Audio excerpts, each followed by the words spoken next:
Halo teman-teman, selamat datang di channel saya. Perkenalkan, nama saya Christoforus Mavenat. Saya adalah mahasiswa PPG calon guru di LPTK Universitas Nusa Cendana Kupang. Saat ini saya akan mempresentasikan hasil kerja saya di topik 2 demonstrasi kontekstual pada mata kuliah Filosofi Pendidikan Indonesia. Soal pertama ialah apa arti kata menuntun dalam pendidikan? Jawabannya adalah kata menuntun dalam proses pendidikan memiliki makna yang mendalam. Secara umum, menuntun berarti memberikan arahan, bimbingan, atau petunjuk kepada seseorang untuk mencapai tujuan tertentu. Dalam konteks pendidikan, menuntun mencakup beberapa aspek. 1. Bimbingan moral dan etika. Menuntun tidak hanya tentang aspek akademis, tetapi juga membantu siswa memahami nilai-nilai moral dan etika yang penting dalam kehidupan. 2. Pengembangan potensi. Guru atau pendidik berperan sebagai penuntun dalam membantu siswa menemukan dan mengembangkan bakat serta minat mereka. 3. Menciptakan lingkungan belajar yang positif. Menuntun juga berarti menciptakan suasana yang mendukung di mana siswa merasa nyaman untuk belajar, bertanya, dan berinovasi. Menuntun dalam pendidikan adalah tentang memfasilitasi pertumbuhan dan perkembangan siswa secara holistik, baik secara akademis maupun emosional. Soal kedua, mengapa pendidikan perlu mempertimbangkan kodrat alam dan kodrat zaman? Jawabannya, kodrat alam.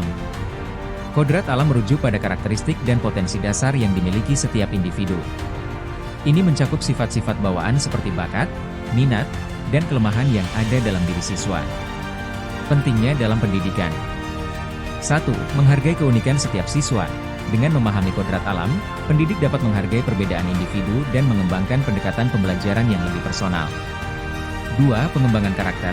Pendidikan yang mempertimbangkan kodrat alam membantu siswa mengembangkan sifat-sifat positif seperti tanggung jawab dan kejujuran. Kodrat zaman. Kodrat zaman berkaitan dengan kondisi sosial, budaya, dan teknologi yang terus berubah. Ini mencakup tantangan dan peluang yang dihadapi oleh generasi saat ini. Pentingnya dalam pendidikan. 1. Relevansi dengan keterampilan modern. Pendidikan harus mampu menyiapkan siswa dengan keterampilan yang relevan dengan perkembangan zaman. 2. Adaptasi terhadap perubahan. Mempertimbangkan kodrat zaman membantu siswa belajar untuk adaptif dan fleksibel dalam menghadapi perubahan. 3. Persiapan untuk masa depan. Pendidikan yang memperhatikan kodrat zaman membantu siswa mempersiapkan diri untuk tantangan di dunia kerja yang terus berkembang. Dengan menggabungkan kodrat alam dan kodrat zaman, pendidikan dapat menjadi lebih inklusif dan memberdayakan siswa untuk mencapai potensi maksimal mereka. Soal ketiga, apa arti budi pekerti dalam pendidikan?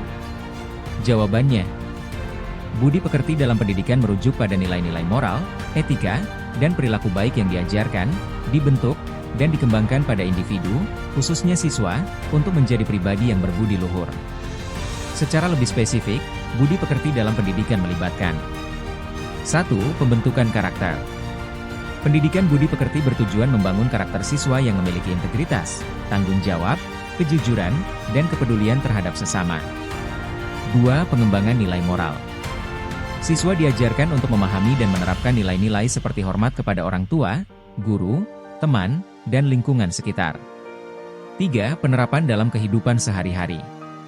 Nilai-nilai budi pekerti bukan hanya dipelajari secara teoritis, tetapi juga dipraktikkan dalam sikap dan tindakan sehari-hari, seperti disiplin, sopan santun, dan kerjasama.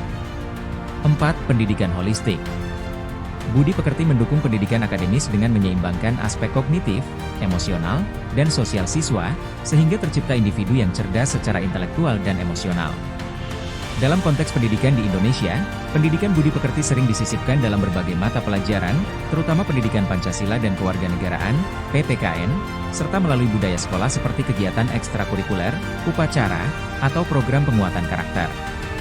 Tujuan akhirnya adalah menciptakan generasi yang tidak hanya berprestasi secara akademik tetapi juga memiliki kepribadian yang baik dan mulia. Soal keempat, bagaimana sistem AMONG dalam pendidikan di Indonesia?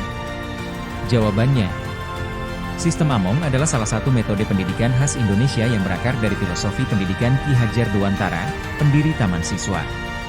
Sistem ini menekankan kebebasan peserta didik untuk berkembang sesuai kodratnya dengan bimbingan dan pengawasan pendidik.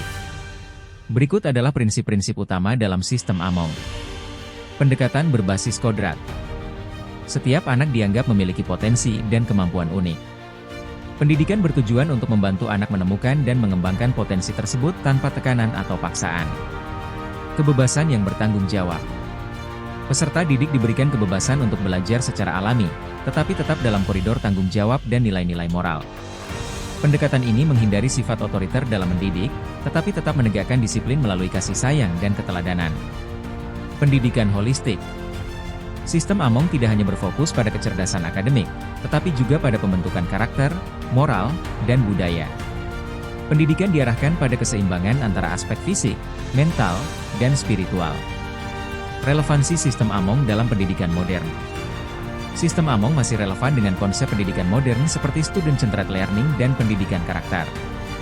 Fokus pada pembentukan individu yang mandiri dan bertanggung jawab sangat sesuai dengan kebutuhan abad ke-21 yang menuntut kreativitas dan kolaborasi.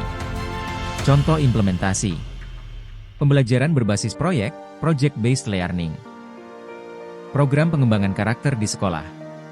Pendekatan belajar yang menekankan pengalaman langsung, seperti kerja kelompok dan diskusi.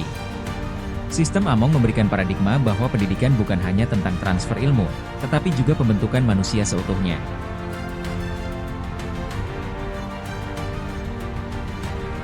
Inilah hasil presentasi saya, mohon maaf jika ada salah dan mohon dikoreksi untuk perkembangan materi yang telah saya presentasikan, sehingga pendidikan di Indonesia terus berkembang.